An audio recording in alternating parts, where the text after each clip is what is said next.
عصر حاضر میں امت مسلمہ بالعموم اور بالخصوص نوجوان نسل ایمان کی تاثیر سے محروم کیوں ہے؟ یعنی ایمان، کامل ایمان، کمال درجے کا ایمان، اس سے محروم کیوں ہے؟ بہت ساری وجوہات ہیں، میں نے اس پر کچھ تھوڑا بہت غور کیا نا، بہت ساری وجوہات ہیں۔ جتنا بھی زمانے نبوی سے پیچھے آتے گئے تو یوں برائیاں بڑھتی گئیں، ایمان کمزور پڑتے گئے۔ تو اس طرح مطلب اب یہ دور جو ہے یہ یوں ظاہری طور پر تو بہت دور ہے۔ اس کی ایک وجہ علم دین سے دوری، بہت زیادہ گناہ بڑھ گئے۔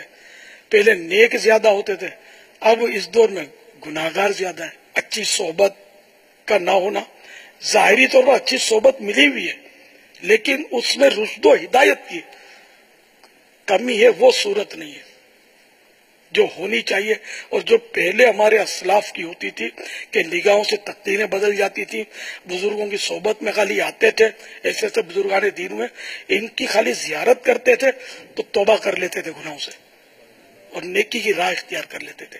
اور اب حالت بالکل، یعنی حالات بدلتے جا رہے ہیں۔ اصل وہ امر بالمعروف کا نظام جو ہے نا، یہ بالکل ہی کمزور پڑ گیا ہے۔ لوگوں کو نیکی کی دعوت دینے کا یہ نظام اب بہت کمزور ہو گیا ہے۔ محفل جمے گی، نعتیں پڑھی جا رہی ہیں، ذکر و اذکار کیے جا رہے ہیں، سب کچھ ہوتا ہے، لیکن وہاں نیکی کی دعوت کا جو سلسلہ ہے نا وہ کم ہوتا ہے، یا اگر کوئی سلسلہ ہوتا بھی ہے تو اس کا جو ٹاپک ہوتا ہے اگرچہ وہ ایمان افروز ہوتا ہے، ٹاپک اس سے انکار نہیں، لیکن ایسے ٹاپک بہت کم ہوتے ہیں کہ جس سے باطن کی دھلائی ہو، کہ کاش مطلب جہاں جہاں چار آدمی جمع ہوتے ہیں نیکی کی دعوت کا کام سنبھال لے، نماز کا بولتا رہے، سنتوں کا بولتا رہے، گناہوں سے بچنے کا بولتا رہے، خالی محفلیں نہ جمائے، محفلیں جمائے لیکن ان میں اس کا حصہ رکھے، نیکی کی دعوت کا،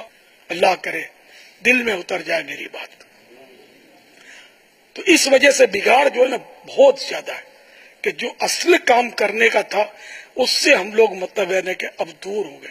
کوئی کسی کو نیکی کی دعوت نہیں دے رہا، یا شیخ اپنی اپنی دیکھ، یا چھوڑو کون سمجھائے، کیا فائدہ، مانتا نہیں ہے، ہمارا یہ انداز ہے۔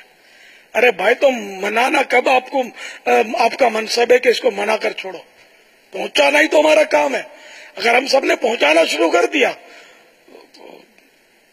معاشرہ تبدیل ہو جائے گا۔ میرے آقا فرماتے ہیں صلی اللہ تعالی علیہ وآلہ وسلم، یہ بخاری شریف کی حدیث ہے، بلغوا عنی ولو آیہ، میری طرف سے پہنچا دو اگرچہ ایک ہی آیت ہو، ایک ہی بات ہو، پہنچا دو میری طرف سے۔ ہم کہاں پہنچاتے ہیں؟ ہم تو بولتے ہیں یار اس کو بولنے سے کیا فائدہ، تو مانتا ہی نہیں ہے۔ بھائی میرے مصطفیٰ نے منانے کا کہاں فرمایا، پہنچانے کا فرمایا، پہنچا دو، نہ کہ منوانا۔ تبلیغ کے معنی یہی ہے، پہنچانا۔ یہ کام سب نے مل کر کرنے والا ہے، سب مل کے کریں گے تو انشاءاللہ ہمارا معاشرہ تبدیل ہو جائے گا۔ اور یہ ساری دنیا کے مسلمانوں کی خدمت میں میری مدنی التجا ہے۔